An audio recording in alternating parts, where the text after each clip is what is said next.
So, you want to buy a house, and if you're like most Trinidadians, you go through the Express Classifieds, Facebook Marketplace, you see a few houses that you like, they cost around $2.5 million.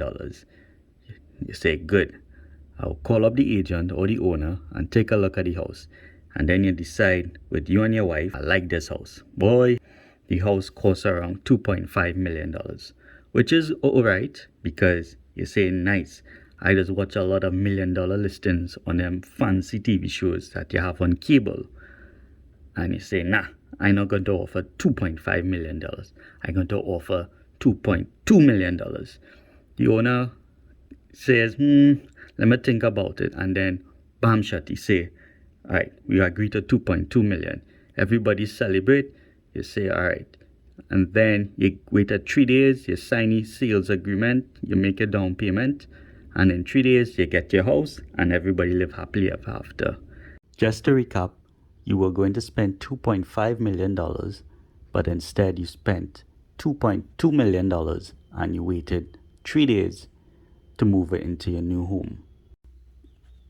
Bear in mind, you are living in Trinidad and Tobago. This is not television. Do you think in Trinidad, this is what happens? The previous scenario does not really happen in Trinidad and Tobago. What actually happens is, in addition to the $2.2 million, you also have to consider additional fees such as lawyer fees, stamp duties, and these can come up to 20% on top of the $2.2 million. For the example of 3 days to close, it can take up to 3 months, in some cases possibly even more, and this is due to acquiring of the documents such as WASA clearance.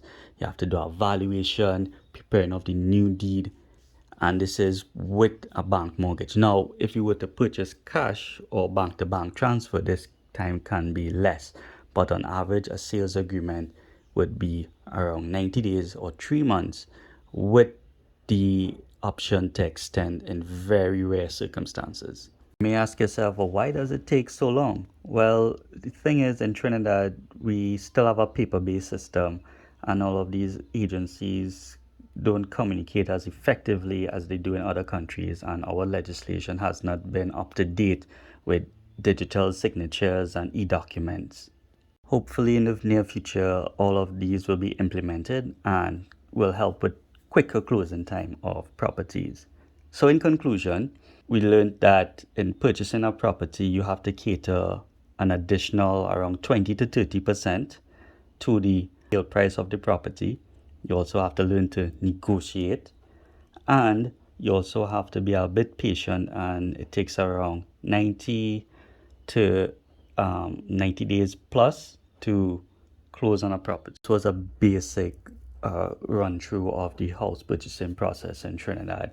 I can get in more in depth in future videos, but I also would like to cover how to avoid common scams and all these other topics here. And if you'd like, just follow me, and so you get a notification when I post up these new videos and topics.